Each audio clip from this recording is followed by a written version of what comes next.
રાજકોટ જિલ્લાના ઉપલેટા નગરપાલિકાના પ્રમુખ વર્ષાબેન ગજેરા તેમની ટીમને લઈ વોર્ડ નંબર 8માં પૂર્વ પ્રમુખ દાનભાઈ ચંદ્રવાડિયા, તેમના સભ્ય વર્ષાબેન ડેર, મનોજભાઈ અને સરોજબેન બારિયા વોર્ડ નંબર 8માં જે તેમના મતદારોની માંગણી હતી કે અમારા સોસાયટીમાં પાણીનો પ્રશ્ન છે તેનું નિરાકરણ કરવા માટે જાત મહેનતથી અમે તપાસ કરી અને એ કામનો નિર્ણય કર્યો હતો। ત્યાં મચ્છરોનો બહુ ત્રાસ હોવાને લઈને પાવડરનો પણ છંટકાવ કરવામાં આવ્યો હતો। ત્યારે વોર્ડ નંબર 8માં પાણી નિકાસની પાઇપલાઇનો અને કુંડીઓ દાનભાઈ ચંદ્રવાડિયા, આરોગ્ય કારોબારી ચેરમેન વર્ષાબેન ડેર, મનોજભાઈ અને સરોજબેન બારિયા અને આરોગ્ય ખાતાની ટીમ સાથે મળીને દવાનો છંટકાવ કર્યો હતો। અન્ય જગ્યાએ પણ કુંડીઓ અને લાઇનની પણ તપાસ કરી તેની કામગીરી પૂર્ણ કરવા આગેવાનો દ્વારા ખાતરી આપવામાં આવી હતી।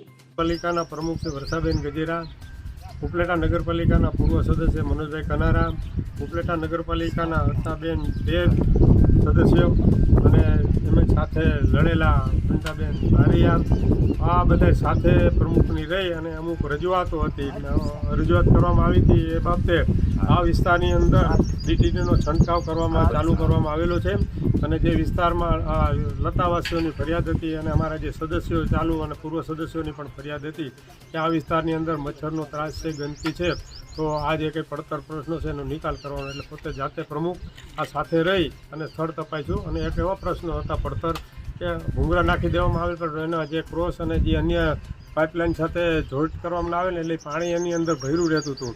આજ રોજ એને એક પ્રશ્નનો અમે જે કંઈ પ્રશ્ન કર્યા એણે એમ કીધું કે હું તાત્કાલિક કરાવીશ। એટલે આજે લતાવાસીઓની ફરિયાદ હતી પાણીનો જે ગંદા પાણીનો નિકાલ માટેનો, એ પણ જે 2 રોડ ક્રોસ કરી અને નિકાલ કરવામાં આવશે એવું પ્રમુખ અમને ખાતરી આપી છે। અને ખરેખર આજે જોયું છે કે વર્ષાબેન ગજેરા સ્થળ ઉપર જાત પોતે તપાસ કરી અને એમને ખાતરી પણ આપી છે અને સાથે સદસ્યો પણ હાજર છે, મનોજભાઈ છે, વર્ષાબેન ડેર છે, ઘંટાબેન બારિયા છે અને આ સાથે રહી અને જે આ લતાવાસીની ફરિયાદ હતો એને નિકાલ કરવાની ખાતરી આપી છે। વર્ષાબેન ગજેરા, ઉપલેટા નગરપાલિકાના પ્રમુખ।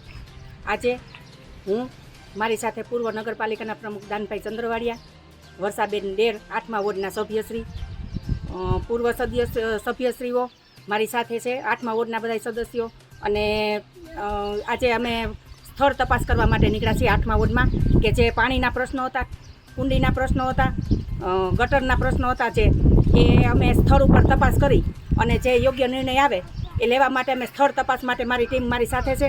અને આજે મારે લગભગ અંદાજે મારા શાસનને 50 દિવસ પૂર્ણ થવા આવ્યા ત્યારે હું અને મારી ભારતીય જનતા પાર્ટીની ટીમ 26ની ટીમ છે એ અમે સતત બધે 9 વોર્ડમાં બધે જ્યાં પાણીની કુંડી તૂટેલી હોય, જ્યાં ભૂંગળા તૂટેલા હોય, જ્યાં પાણીનો પ્રશ્ન હોય, જ્યાં ઓછું પાણી આવતું હોય એ સ્થળ તપાસ કરી અને અમે એ પૂર્ણ કરવા તાત્કાલિક માગીએ છીએ અને અમે તાત્કાલિક બધા કામ કરશું। મારી ટીમ મારી સાથે છે, 27ની અમે ટીમ છે ભારતીય જનતા પાર્ટીની। આજે અમે રોડ, લાઇટ અને ભૂગર્ભ ગટર, પાણી અને સાફ સફાઈ એ અમે સતત અમારી ટીમ કામ કરે છે અને સતત બધાને પબ્લિકને જે સુખાકારી માટે અમે કામ કરી છીએ। એ આજે અમે મચ્છરના ત્રાસ હોવાથી હું અને મારી ટીમ આજે જે દવા છાંટવાનું મિશન શરૂ કરેલ છે એ આજે અમે આજે 8મા વોર્ડમાંથી અમે ચાલુ કર્યું છે। એ ઉપલેટામાં સતત અમે બધા 9 વોર્ડમાં ચાલુ જ રખાવશું અને મચ્છરનો ત્રાસ દૂર કરાવશું। જય ભારત, જય ગુજરાત, જય ઉપલેટા। સરફરાઝ કોડી સાથે CN24 ન્યૂઝ ઉપલેટા। હવે જુઓ દેશ દુનિયાની તમામ ખબરો તમારી આંગળીના ટેરવે।